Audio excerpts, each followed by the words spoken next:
How are you beautiful tubers doing? Look who I got here. Oh my gosh, Steve Gosney, y'all. This is the man, the no myth, all legend himself. A guy that I look up to immensely, and a pro in our topic tonight. But I want to thank everybody for being here. And we are, Steve's a very, very busy attorney now. And so we're going to do just about an hour. And, but anyway, Steve, real quick, anything you want to say to anybody? No, thanks for having me on. Thanks. Hey, Expert Chat. And I'm restreaming this on my streams on Rumble and on YouTube. And Awesome. I see my busy Shane Sousa's over there, and Sangland at 86 is there. Thank you for being here. And I should also, I tentatively am scheduled for Andrew Bronca's show tomorrow at 8. Awesome. So we'll talk about the Kohberger plea. And, I know that, I'm a death penalty certified appellate lawyer. And I'm also board certified criminal trial lawyer in Florida. And I have some insights. I've written multiple books on the death penalty. And I think I do have some insights into this that maybe, here for questions. I'll be here and with Bronca and the Bronca show. And that's what I want to say. So, y'all, my introduction to Steve Gosney, I guess that was, are we going on 2 years we've known each other now? I think probably about that. Yeah. Oh, wow. And I think one of the first times I met him, he asked me how I felt on death penalty. And I was like, oh, well. I have a different position than most people. And he was like, oh, well, let's hear it. And I was like, I don't know, man. Because I respect Gosney. He's an extremely brilliant legal mind. If there was ever anything such, if a law tube was a reality, he would be the professor of it. Okay. But the thing with hey, she hunts. The thing that I was introduced to when Gosney asked me how I felt about the death penalty, I was like, well, I have that different opinion, and I said my opinion comes based out of politics, and what I feel about the death penalty is, I was like, it's not effective. It's used as a political ploy. They like to say, oh, I'm gonna be so hard on crime, and I'm pro death penalty and all stuff. And then you have death penalty debates. That's what I'm getting to. Which is a book that summarizes both sides of the debate. And you are enunciating a very good point that most people don't have. Now, I know you have some politics in your background. So, this is a point that a lot of people don't fully understand. And that is, it's an easy way for politicians to say they're tough on crime. And so I'm, however far you are, I'm going to go even further. Yes, it should be death penalty. No, it should be death by hanging. No, I believe in torture and then death, right? So, it's like, how extreme can I get? And then it's like, yes, that person's really tough on crime and they don't like it. So it's moral preening, but it doesn't solve any problems. It's just, in fact, it's a good way for the politicians to distract the people from what are real systematic problems, real systematic causes of crime and causes of murder, even. I would say even murder. And so the idea is, and I've talked about that is one of the 19 anti-death penalty reasons, is that it is a political distraction used by politicians to avoid dealing with real hard issues of crime, which a lot of it is drug use, mental illness, societal morality, fatherless homes. There's a lot of things that go into crime that are not easy to solve. I mean, how do you fix that? Society, that's a hard problem. So it's like, oh, well, I'm for the death penalty, right? Yeah, and but the politicalization of it, though, it's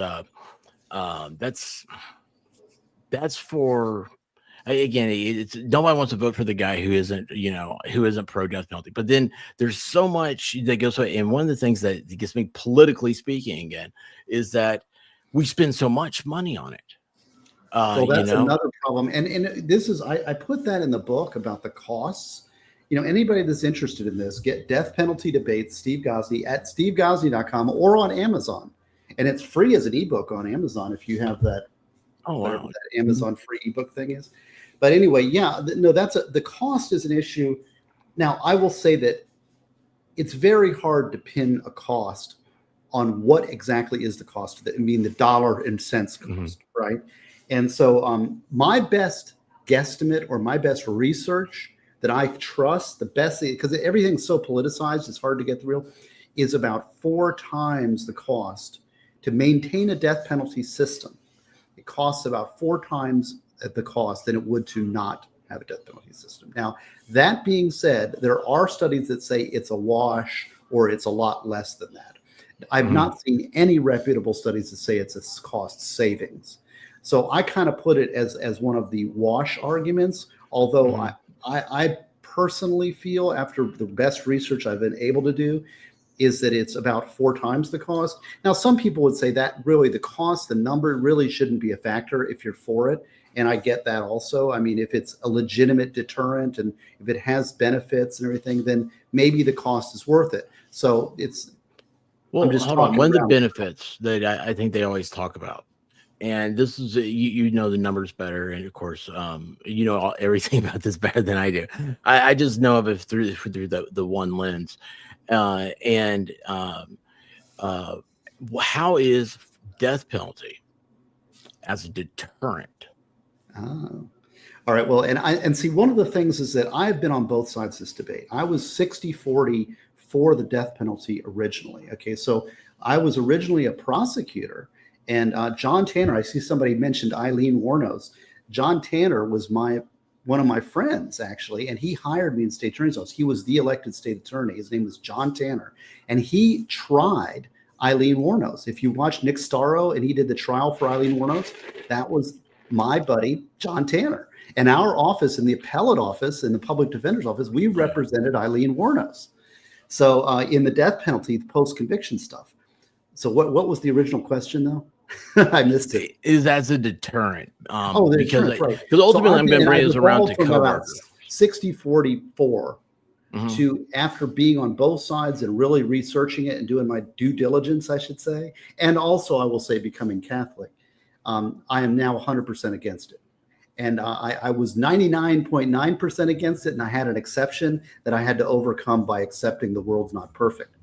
But so the question is, and the one thing I really am proud of about this book is that I think that it is a fair discussion of a steel man on both sides of the debate.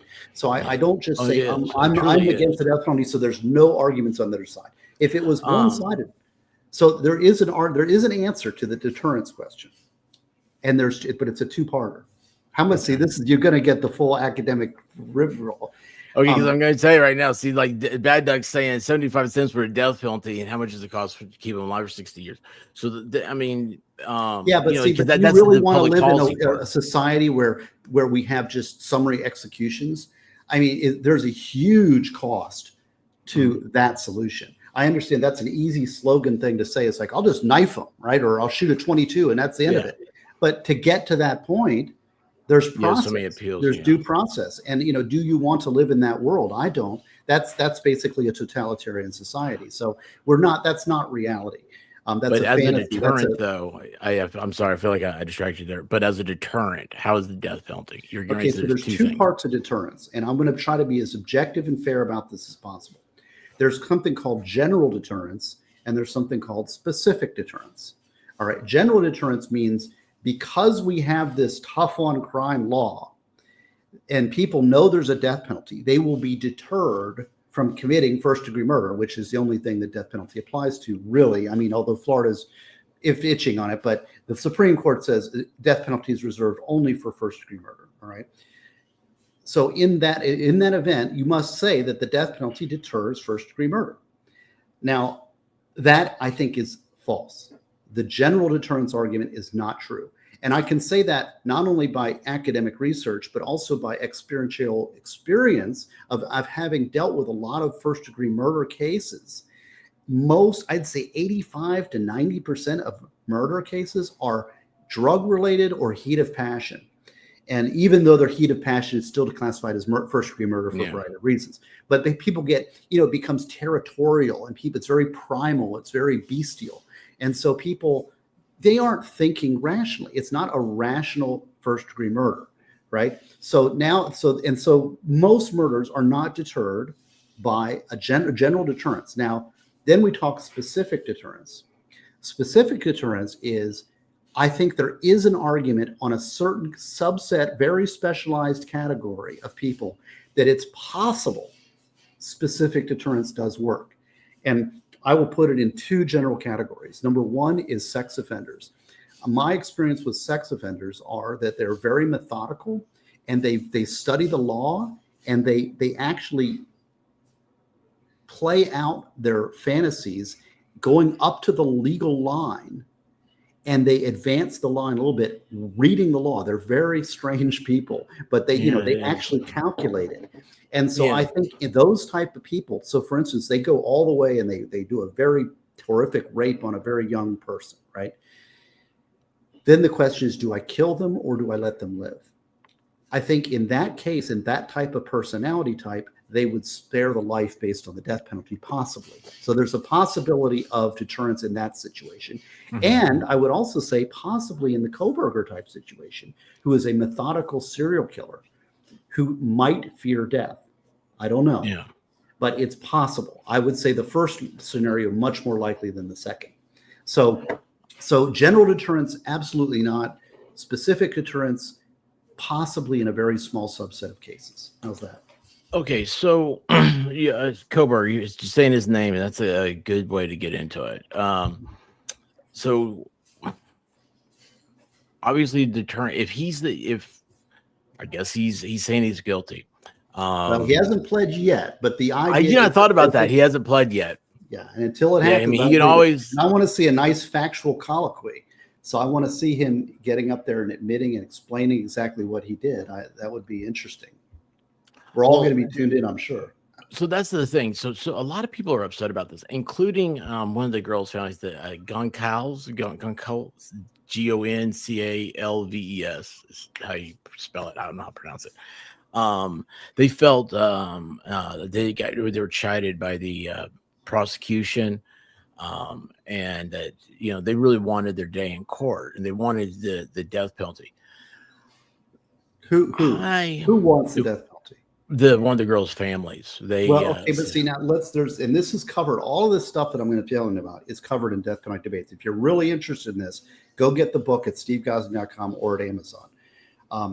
You get it autographed at stevegosney.com. Although I got an autograph of one that I can't find. Yeah, it was that Friday Night Live thing. The problem is this is one of the problems. Is the family says, okay, well, who is the family? You've got 4 murdered people. And they have a whole collection of people around them who are greatly impacted by these murders. Now, let's say that half the people want him executed and want the death penalty, but the other half do not. Yeah. All right. Well, who speaks for the family? And is that the determinative factor?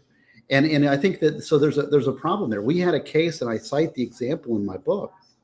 Yeah, a personal case that I dealt with. My buddy Rosemary Peoples handled. Who's a great criminal defense lawyer in Florida. Probably the best criminal trial lawyer I've ever been around, bar none, is Rosemary Peoples. And she handled I know I will say that unequivocally.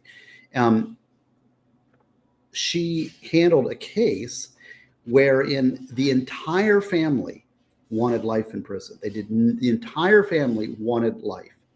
Okay. It was a father who killed an infant son. And all of the family of the father and everybody, bar none, wanted life. The state sought death. There was a trial. The trial convicted him. The state then put on the death penalty phase. All of the family sat on our side of the fence. The whole family sat on the defense side. The family was barred from speaking to the jury about their desires for life. Now, thankfully, the jury came back with life. Mm-hmm. But I'm just saying that the state was asking for death over the family. Now, let's assume the Kohberger victims' family are 50-50 divided, or let's say 60-40.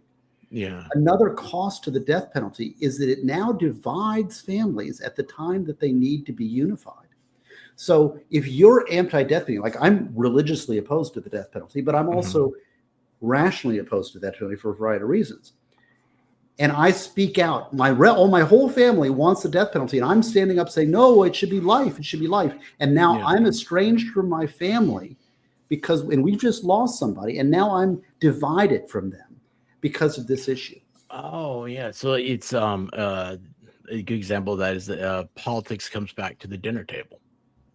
You know, and that's the politics of the death penalty, even though that it's a very personal matter at that point. It's still political. You know, you have your opinions can be like political minded, or so to speak, for lack of a better term. But it's just it's like that. It's like, oh wait, here comes crazy Uncle Carl, or at Thanksgiving, what's he gonna say this year?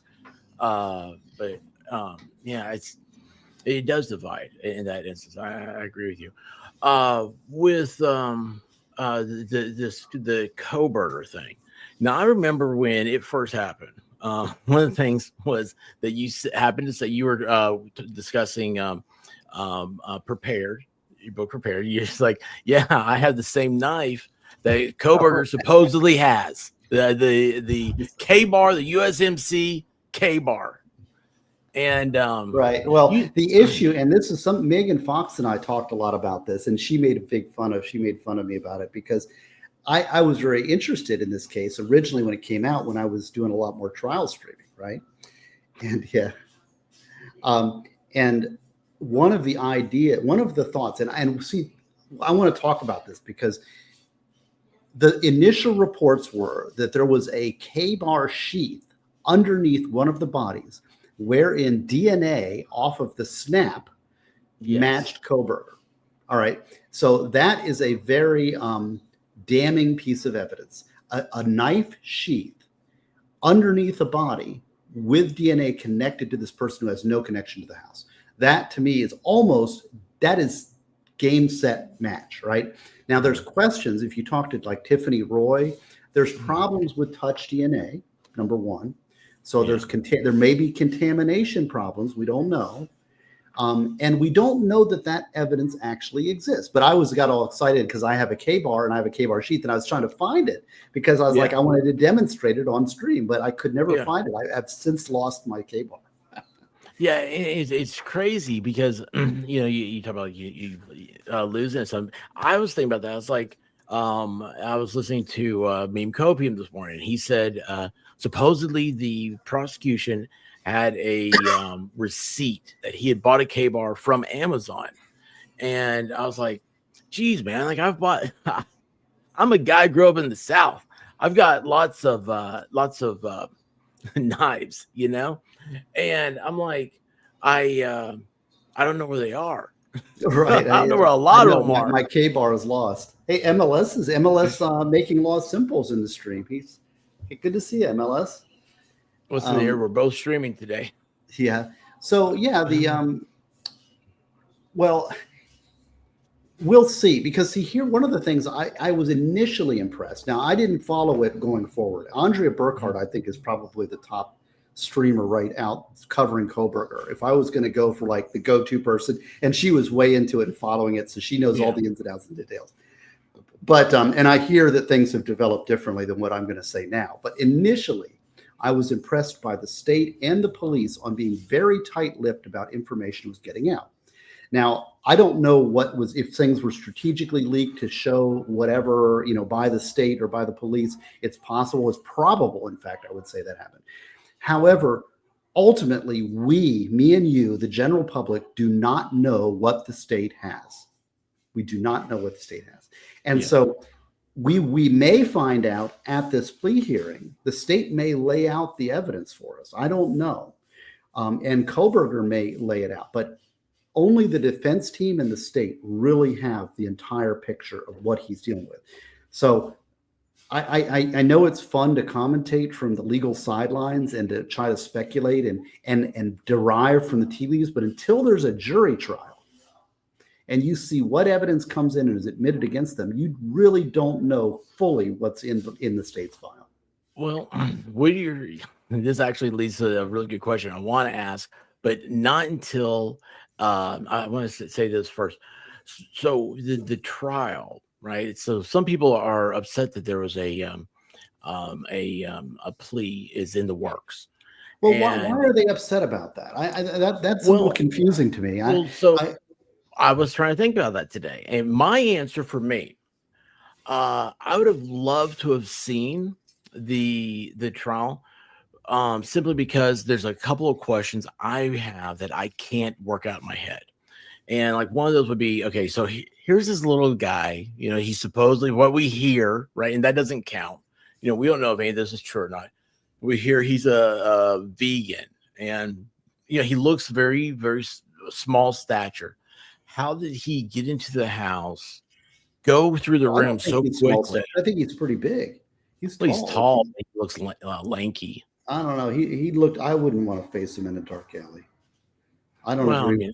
I don't go down dark alleys, especially when you have sleeping people in a room with a knife, mostly female. Well, that's what. But here's the thing: and we don't know how many times. Usually, whenever a knife's involved, of course, a lot of times it is a quarrel between lovers and whatnot. But there's so many knife wounds involved, and just the thing like that stabbing process.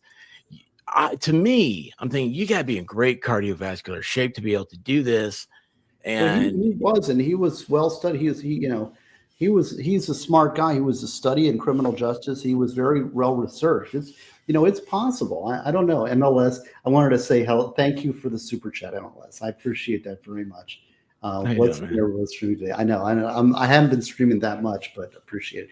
Yeah. So need to be. We need to get you back out here. It's like, how could it have happened? Well, it did happen. Somebody did it. And I know. It's just. Well, it's weird. It's just I like those there's so many different little nuance and theories and stuff. People were blaming the one girl that survived in the house. Then people are saying they want to know why they took 7 hours to report it after they discovered it. What does bushy eyebrows mean? There's new evidence or supposedly new evidence that she has an obsession with eyebrows. The girl that reported that. Like she does drawings about them and stuff. So I don't know. There's just a lot of stuff there that and this is just saying as a legal nerd, just like but see, this is the cost. It's like business. Is the reason people are upset is because they're deprived of seeing the jury trial. I think a lot of them are. I think a lot are. I've seen enough of that stuff. I don't need to see any more death and destruction. And that stuff imposes a real psychological cost on the participants in the system. That includes the lawyers, the judges, the juries, the bailiffs. Everybody is impacted by this psychologically, which is another cost of the death penalty.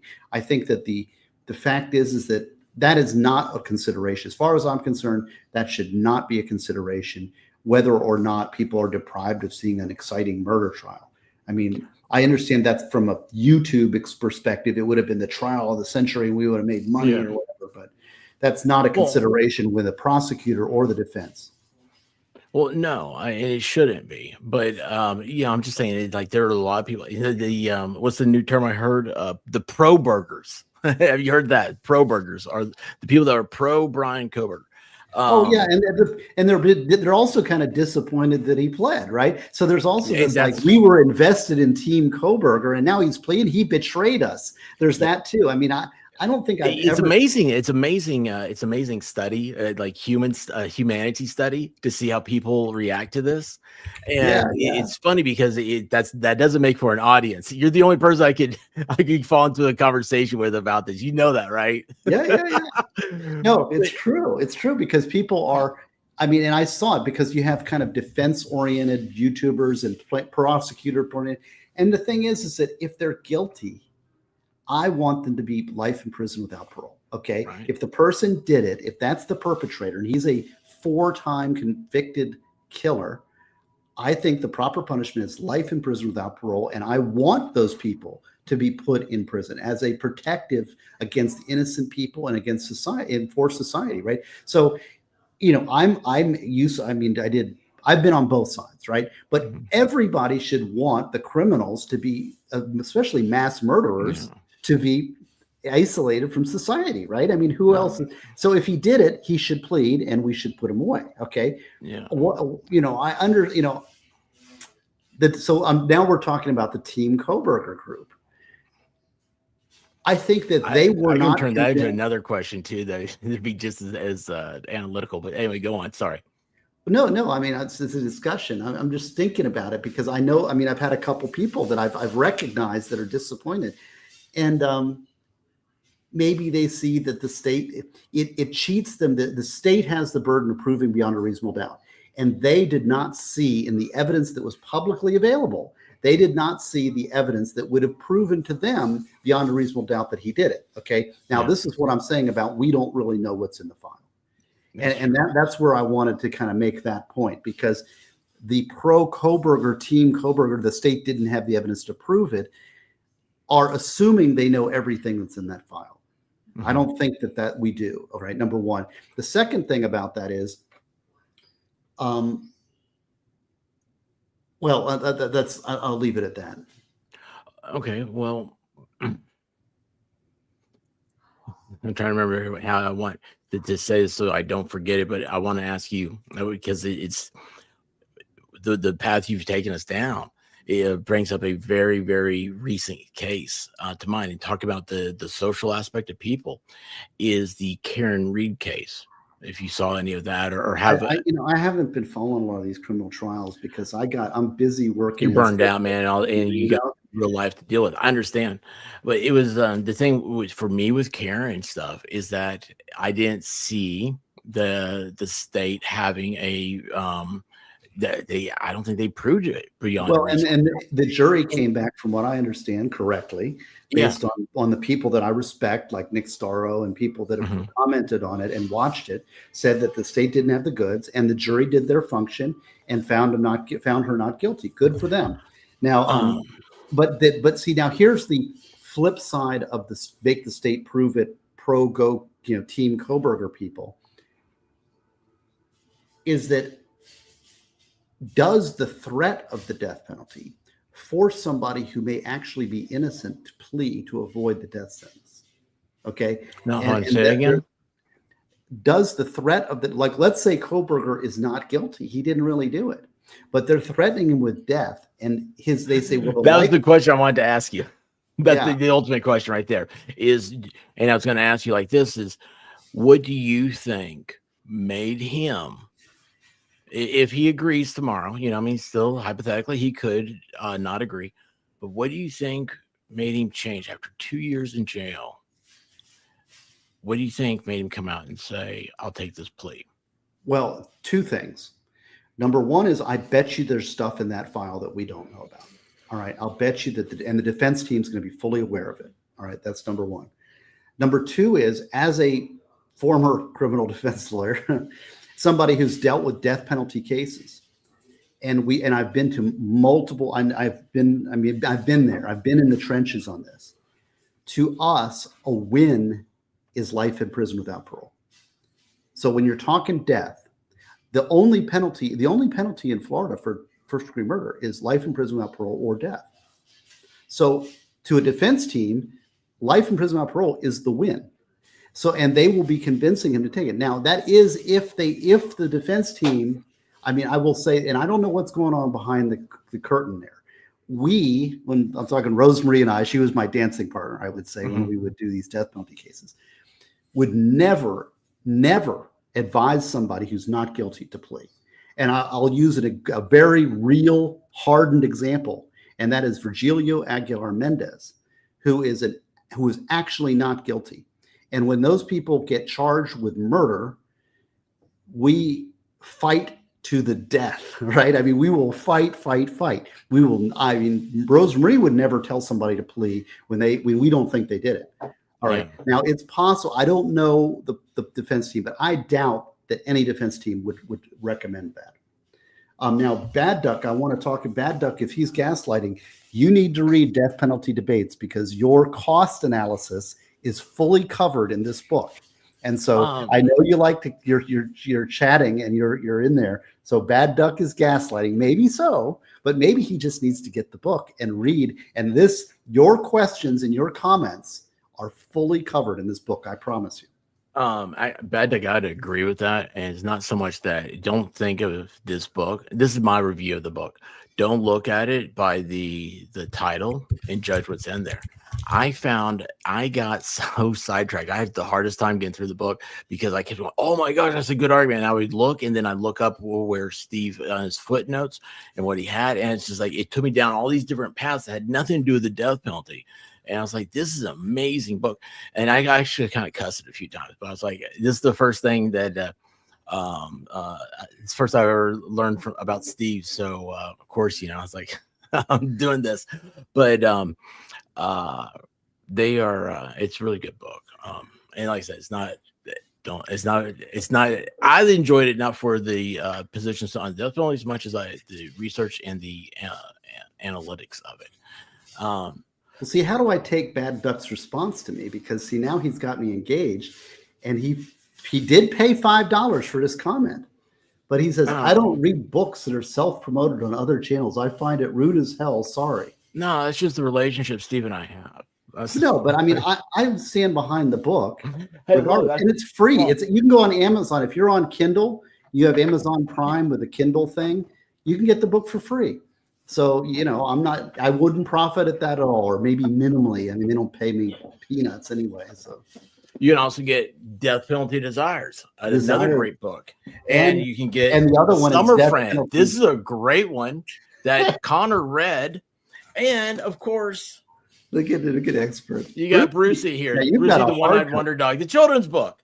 Original. So there's I put all those. I had all Steve's books out at Friday Night Live Dollywood because Steve is such a part of our family, and I wish he could have been there, but he couldn't. So I don't have posters. And just since we're on the jag and he's concerned about me making money and self-promote, I will also say Scooter is available for free ebook on download, download from my website. So you don't even have to pay. You can just download it for free on a PDF. Oh, cool. I didn't know that. So look at Miami here. So many great books written by Steve. And Bad Duck, me ornery tonight.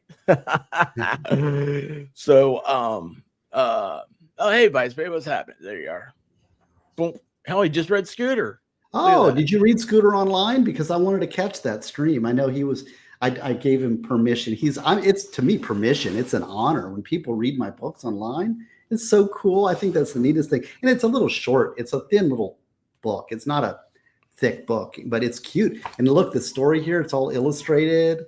Oh wow! Daisy illustrated this for me. This was a labor of love that just kind of came out of nowhere. But that's awesome, man. I wish I had talent like you.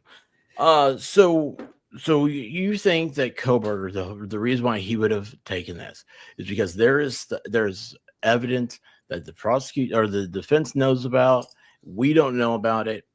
And what is it? What does that look like? What would that take to get that out into the public? Well, let's and I don't know all the analysis, but let's assume that the touch DNA is actually more. What if his blood is on the sheath and the DNA is from the blood and the sheath is underneath? I mean, if we've got good DNA, now Tiffany Roy is the expert on this, and I don't know if it was touch DNA or what it all was. And then people that follow this would probably be more. But if there was real DNA of Kohberger on that sheath, like what a piece of skin or a piece of blood on his blood on a sheath underneath one of the bodies in the room. I mean, that it's almost over right there. And then you've got an Amazon K-bar retreat. And remember, there was an eyewitness. There was somebody who saw somebody leaving, saw somebody walking through the house after the murders. Remember that? There was an eyewitness in that house that saw the person, the perpetrator. Oh yeah. The girl that said that she saw somebody walk by with the eyebrow. Right now, it may be. I mean, I don't know how good that ID was, or what all is involved in that. There's a lot of issues about false memories, right? But I'm just gonna say there is that evidence too. Maybe there's some kind of phone tracking evidence. Maybe there's surveillance cameras showing his car where it shouldn't be when he's saying, I don't know. There's a lot of stuff that we don't know. That his cell phone, maybe he turned off his cell phone and text messaged somebody like at 1:00 a.m. in the morning. And then he turns the phone off. And then 3.5 hours later, he comes back and he texts somebody again. All right. And then they measure out the time it took to go there and back and then come back. Right. That timing can be very damning, because why would you text somebody at 1 a.m. and then 3:45 a.m. in the morning, except to establish an alibi? And especially when maybe he made statements to people in his class. Maybe he made statements to people in the jail, although I don't think he's that dumb. But I mean, there's a whole number of things that we just don't know about. And I'm just saying enough to the point that would make a compelling jury case. The likelihood would be that a jury would convict. And then also, I will say, as a counselor, if Kohberger is telling me, and I'm the defense attorney, he's telling me, yes, I did it. All right. Yes, I did it, but I'm trying to defend. Right. At some point, there becomes a moral obligation on the defense attorney to say, well, if you did it, you should plead. You should take the life in prison. Now, I understand that the state has sufficient evidence to take you to trial, and you're saying you did it. My job's to spare your life. So, I mean, there's a lot of, it's not an easy question. These are not easy questions. These are very, these are life or death decisions. But I'm just throwing out some ideas and perspectives that maybe people haven't thought out. What do you think? Is there anything, and I'm going to cross this back over to the social media aspect of it. Is there anything that you think, like, I don't know, it's when we run into people that are pro-burgers, like you had said earlier, you said, if he's guilty, we should be glad that he's going to plead, this is going to be over with. How do we change the hearts and minds of people? Well, I mean, what is the interest that you and I have in what goes on in Idaho? I mean, really, it's for the people in Idaho. I mean, really, this is a criminal law as a spectator sport. So, hey, Danielle, good to see you. I saw you with Vice Baby. That was so cool. Awesome. So nice to see you. It's so great. Yeah, so I mean, it's not a spectator sport. This is life and death. This is serious stuff. So yeah. See, Bad Duck is trolling me, and I've answered that in my book that you refuse to read. So I think I'm going to start not paying attention. The answer is, don't read the chat. I never do. Yes. Well, the answer. Well, I'll read super chats, but yes, I would demand life in prison for any first-degree murder situation for religious grounds and for the grounds that I laid out in my book. So, and so, yes, that's a cute little question. That's what people like to say, but I've answered that very directly in my book, which is a contemplation. I give fair to both sides. I give fair thing to the pro-death penalty people. In fact, I challenge people in my book on the beginning and the end to come up with arguments that I have not fully fleshed out in my book. It's because I want it to be the go-to, because so many people are so invested in their position that they don't want to hear the other side. It's a system, and you have to balance the pros and cons on both sides and make your own mind up. Don't let the politicians do it for you, and don't shut your mind out, close your mind off to alternative views. Consider both views and consider it as a system. It's a death penalty system in which you are empowering the state and prosecutors to decide life and death over citizens of the United States. Mm-hmm. I'm sorry, I'm opining. No. So back to Kohberger, if you want to hear about Kohberger. So, yeah, we don't know what's in it. I hope that we will see something. I mean, I don't know. It's the system kind of grinds it up, and then we throw them in the prison. And a plea, just because it's a plea doesn't mean it's necessarily the death penalty's off. Sometimes people plea and get the death sentence anyway. So it's an odd little thing. I mean, now this is a plea bargain in which the state has offered to take the death penalty off the table in exchange for a plea. Now, there's an interesting psychological thing too, because the state also has to assess, like, why would they agree to do that? because they don't have to agree to that. They could force the trial and force the death penalty. They can say no deals. The state is not obligated to make any deal. Now, maybe they assess the chances, like they see this collection of evidence and they see the possibility of not guilty. Maybe it's a small possibility, but maybe it's 5%, right? You just don't know. And you're going to talk about, so it's like, at what point what is the percentage of consideration that not guilty is possible, in which you say, it's better to take the certain deal, life in prison without parole, rather than death. Now, the other thing is the cost to the state. We're going to try this case there's a lot of trial, putting the family through that trial. And once you impose death, there's another cost. People say, oh, then they're dead. No, we're talking years and years and years of litigation and suffering. It is not closure to the family. People say, oh, well, the family wants closure and death is closure. Death might occur 30 years later. Meanwhile, the family's lived for 30 years with the guy sitting waiting death row, and now your whole life is focused on getting this guy dead. Hey, that was one of the things I think when you first asked me when we first met. That happened in Tennessee. They're like, "Oh, so and so is being executed tonight," and it was for the murder happened in like 1980. Oh, it was like at the University of Tennessee. A girl was jogging. Somebody grabbed her. It goes down that route, right? And I was like, the parents aren't alive anymore. It's like, family members, like distant family members, are the ones who, it was such an awful thing. I was like, what's the point of this here now? I'm like, how a lot of people that are in jail, it's a culture, and they're not seeing, they're going to be hanging out with their friends for the next 30 years. Let's see, there's no friends in prison. Wow. And I get it. I get it. I mean, like I said, I've thought through a lot of these arguments. It's just the costs. To me, the costs way outweigh the benefits. Okay, there are, of any benefits that there are to a death penalty system, the costs are much greater. And that's why I've laid out the argument. It was an exercise for me. The thing that I always had trouble with, talk about, personalizing it, but my big holdout fact scenario that I had problems with was, what do you do with a person who is on life in prison without parole, in prison, right? And murders, say, a prison guard. You give him double life. And I held that was my biggest holdout issue for the longest time. And ultimately, there is no perfect system. There's no perfect solution. And I've talked to some prison guards who are in that situation and who actually experienced that very thing within their prison. I mean, we represented a guy who killed a prison guard at Tomoka Correctional Institution in appellate law.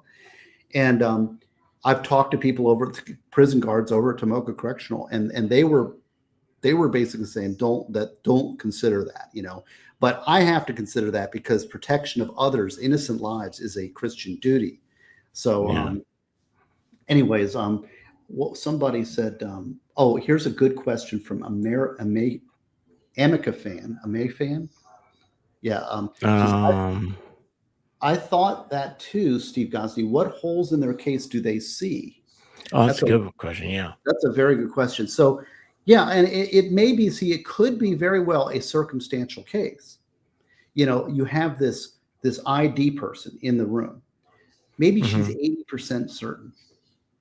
And I think that's probably true. It was dark, it was thing, and I don't know. He had a mask on, and all it was the eyebrow. I can't say, can you say 100%?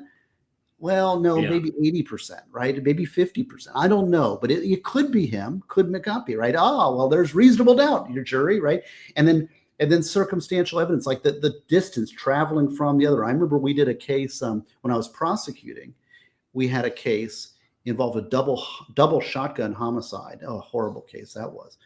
And we had the prosecutor. His name was France, who's now a judge, and he actually walked the distance because the guy had the alibi on both sides, right? And the prosecutor walked from the guy's apartment where he had the alibi to the crime scene and back, and it was exactly timed right. it was really good dramatic evidence from the prosecutor's side. So, anyways, that's so you don't know. I mean, it could be a circumstantial because so we got the time, you've got the iffy thing. I don't know. Maybe there's issues with the touch DNA. I know Tiffany Roy has brought that up multiple times, that touch DNA is unreliable. Maybe there's some uncertainty there. I don't know. I mean, I don't know the file. There may be family pressures to not do it. Here's another consideration here that people don't think about. They don't have the expertise in the Idaho criminal justice system in the prosecutor's office to fully maintain a death penalty case. They don't know what they're dealing with. And I will say that being on the defense side, having been on the defense side in Florida, which is one of the happiest death penalty states there is, right? They're in love with the death penalty in Florida.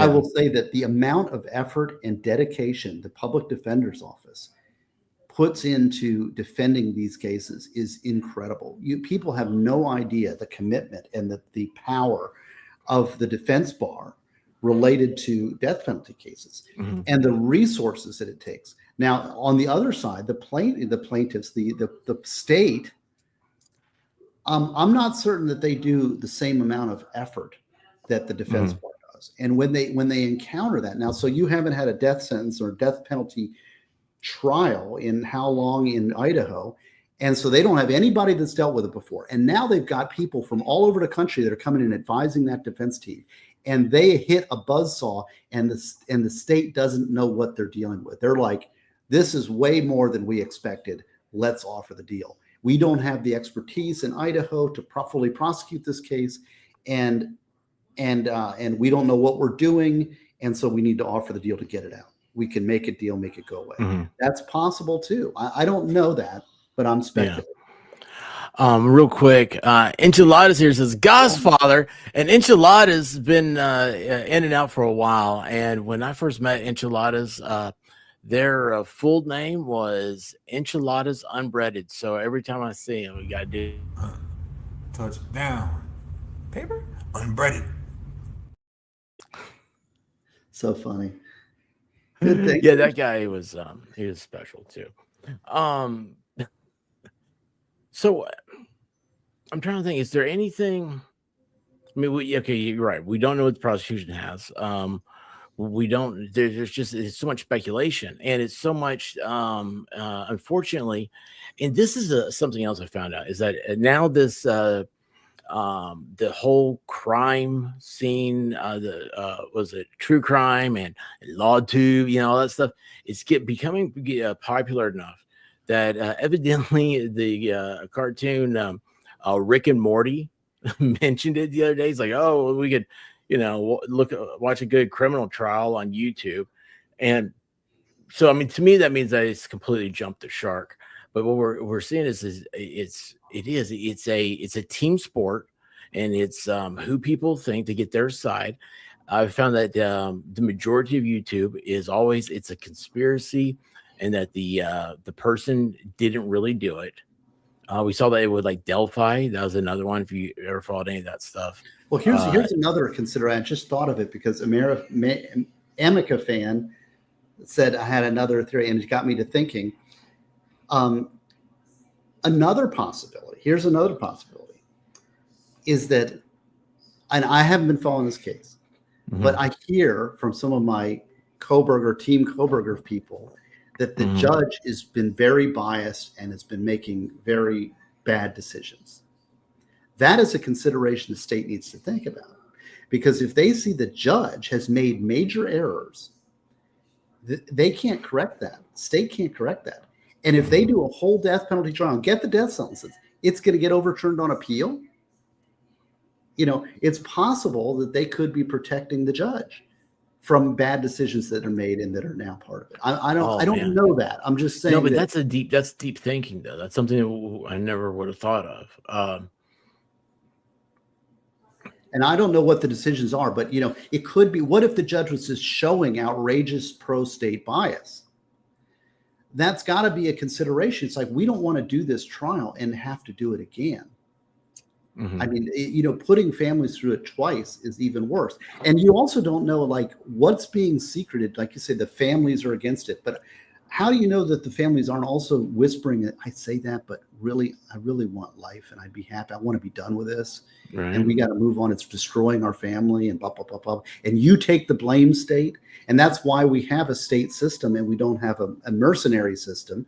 We have a state who does the prosecutions because you want to avoid vigilantism.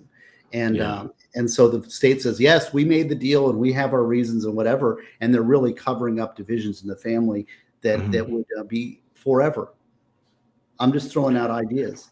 No, and I appreciate that's what this is what I wanted for this room to be. It could be a money issue. Somebody's saying it costs a lot of money to hire up, to staff up a prosecutor's office, to the team, to adequately prosecute this case. It could cost them a lot. It could be taking so much. And this is one of the distractions argument, is that it's such a distraction from other crimes. They got a lot of cases. This isn't the only case in Idaho, I'm sure. And they don't want to spend half their office just fighting this one case. And, a lot of people say that, well, here's an interesting statistic for you, is that 15% of death penalty in people in Florida, right, is what we call death penalty volunteers. You know what a death penalty volunteer is? I can speculate, but no. Tell us. They want the death penalty. They prefer the death penalty over life in prison without parole. In fact, one of the guys we represented, a guy named Ocha, who was called Raven is the guy we called him. And he hung a woman from she insulted his manhood, so he hung her from a hook. And he turned himself in. He demanded to plea. He demanded the death penalty. And he tried to get rid of it. The reason that story is notable is because he tried to fire his criminal appellate lawyers that were publicly appointed to him. And the question before the court was, can a defendant fire their appellate lawyer on a review on a death penalty case? And the answer is no. But we found that out on the Ochik case. And he got eventually executed. And he's what we call a death penalty volunteer. Same with Eileen Warnos. So about 15% of all convicted death penalty people are death penalty volunteers, meaning they believe that life in prison without parole is worse than the death penalty. Worse than death. Now, you know who agrees with him? My wife does. I know that. No, who agrees with him is everybody else, the general public. The general public, we do jury selections for death cases. 15% of the jurors that come in, the potential jurors, say that life in prison without parole is a worse penalty, a worse sanction than the death penalty. So the population of murderers is equivalent to the general population that people, about 15% of the people believe life in prison is greater punishment than death. That's funny because my wife was saying that, like, today we were talking about it, and she said, she's like, I wouldn't want life in prison. I'd rather just be like, let's get this over with. I see real quick. Angie says, do you agree with some opinions that Kohberger had an accomplice? So anything like that? I don't know that. I haven't been following it closely enough. Yeah. So we'll see. I hope that there's a good plea colloquy and he lays out the plea and he plays out the facts the way he sees it, and then maybe the state lays down the facts. We'll see. We'll see how it goes. It'll be an interesting plea hearing for sure. And Yoli here, this is who I want you guys to, you guys got to get together. She's an attorney in California, and she started her YouTube because she was watching Kohberger stuff. She's like, this stuff doesn't make sense. And she was like, with the information that was being given, doesn't go down the beyond a reasonable doubt path, for the prosecution. And so, well, we'll all be enlightened by his plea. And tomorrow, I hope to be on Andrew Bronco's show talking after the plea to see how it goes down and what he says and what we hear, what we learn and what we don't learn. And will that be immediately following the plea, or? I think we're going to do about 8 o'clock. I can't do daytime stuff anymore. I got you. Yeah. But usually about 8 p.m. is when I can do things. Okay. Is there anything else? I said we keep this short. We're pushing an hour right now. Um, Well, yes, and so I just looked at I checked my messages, and mhm. so I am on for 8 o'clock with Andrew Branca at the Andrew Branca Show tomorrow, and Awesome. we'll talk about Someone with said, "Hey, Andrew, we'll talk about the plea, and um, I'm open to questions if people want to super chat, and anybody that doesn't want to see me or doesn't want to talk to me, please turn off your thing and go away and don't bother me and go find something positive to do with your life rather than negative. I yeah, mean, there's a million channels out there, there's a million things to do, and dragging somebody down is not a positive force in the no, world. it's So not. let's It's lift not. each other up and be positive with each other and love each Absolutely, other. And it's a tragedy what happened out in Idaho, and it there's truly no is. there's no good result. Like a There death isn't. sentence is not a good result. It basically something evil happened and the state does something harsh back to them. It's no happiness at the end of this. There's no happy solution. So, um, You hey, know, look, the look here. Look at Casey Cat, Cool Aid Kitten. Did you see that? Did you get that? y'all watch later. Apparently, my wife will send you an email pic from Daisy's book signing. Who Yes. is So Daisy? I guess she can say that Daisy, who illustrated this. Okay, so we had a Oh, illustration contest yeah. and she came as a runner up. And so I said, Uh-huh. well, do you want to illustrate Scooter? So we worked out a deal where she's a 13-year-old girl out in another state, I should say. Oh, And wow. this is her first little attempt at professional. Oh, that's so cool. And she did such a great job. And so That's awesome. her parents were so happy. And I sent them a box of books. They bought some, I gave Awesome. them some. And their church got a hold of it. And their church was so excited that did this, that they had a big, like a potluck dinner where Yeah. she did a book signing. So this Oh, is that's Daisy did a awesome. little book signing. So Oh, I'm that's so really, great. yeah. And that's what I'm saying. Surround yourself with happiness and do good things for Absolutely. others. That's what we need to do. Yeah, absolutely. It's we all live on this rock and we got one shot at it. So Steve, a question I just thought of, and this is just I don't know what my question is. I want to throw this hypothetical out there. What if everybody's got it wrong? Kohberger didn't do it, and the real killer is still out there. Let's make this a Lifetime movie, right? So the real killer is out there. They got the wrong guy. um I don't know what's I don't even know. I don't Well, even know what to let's ask you take with that. that. Let's run with that thread and go Team Kohberger, right? Hold on a second. Let's say that he's actually innocent. He didn't do it, right? Mhm. And he was forced into a plea by the existence of a death penalty, and that Mhm. he would rather do life in prison than risk the death penalty. Well, I don't know. I don't think that I would be in that position. Okay. I mean, first of all, for a lot of different reasons. And as a defense attorney, I would do everything in my power to fight that type of thinking. Right. Yeah. So I don't think that's the case, but let's assume that is the case, that it's fear Well, of you death. that's And they very really, important that you said that. You do everything to fight that type of thinking. You tell your client, no, you're innocent. Don't do this. yes, yes, I would not. I would. And that's, there's different perspectives on this. Okay. But like I Mhm. said, my buddy Rosemary, I mean, when we found Yeah. somebody's actually innocent, it was war. It was Yeah. like everything table. And Yeah. we've had people who we believe are actually innocent plea on Mhm. us. And I actually know I have one of the most difficult cases. In fact, death penalty desires is Mhm. based on the most painful criminal case I ever had. And that was an actually innocent person that got convicted. The trial in the middle of that book is about 85% true. Now, it wasn't a death case. It was another case, but I could adapted it to a death fact Yeah. pattern. Of Right? course. But it was a very painful case of an actually, and we fought and fought. And you know what happened? Eventually, our client gave up on us. We were ready to fight. We got it reversed. That person got convicted, sent to prison for 10 years. Mhm. We got it reversed on appeal. It got a new trial, and we were ready to go at round two, trial two, Mhm. and our client gave up on us. And and I will just say that I'm not the disclient. I can't, if they want to do that, it's outside of my power, right? It's their choice.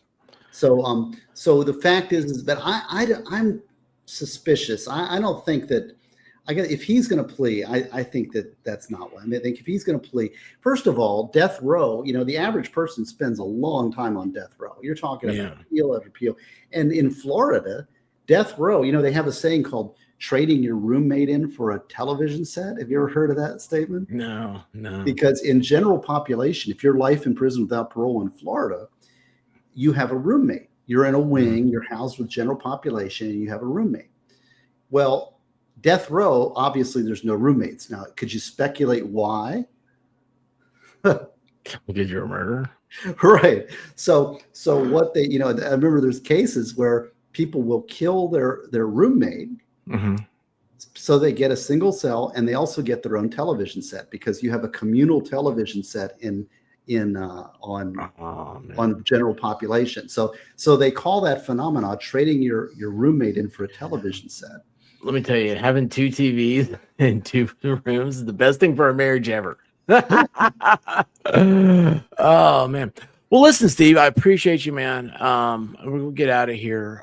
Guys, I want you to get Steve's input, because he's the Steve, you're the most intellectual thinker I know, man, and I respect your opinion so much. It's I don't think we've ever disagreed on anything, but if we did, I would sit there and be like, okay, so I disagree with Steve. I got to think my argument. I got to make my argument better, and and that's a wonderful thing. And I think we have a friendship, at least from my perspective, we have a great friendship like that, because sometimes with friends, you worry about tiptoeing around certain feelings and stuff, and we've had some really good times together, man. I really appreciate it. Approach these questions with humility, and that's the key to wisdom is some humility. If you come in thinking, and I have my beliefs and I've laid them out, and I've really thought through the death penalty question, and for mainly because it was my career, not because it was my passion, but and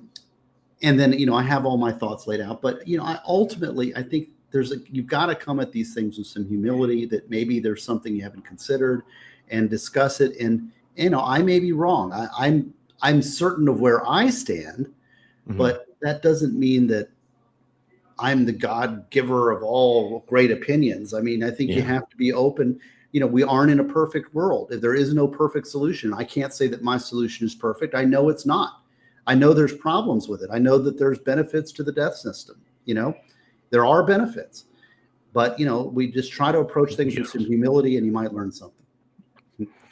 Well, nobody has humility nowadays. But guys, Steve, I'll see you in a second. Guys, you know what time it is. I love y'all. Thank you so much for coming here. Get together, clap your hands, stomp your feet.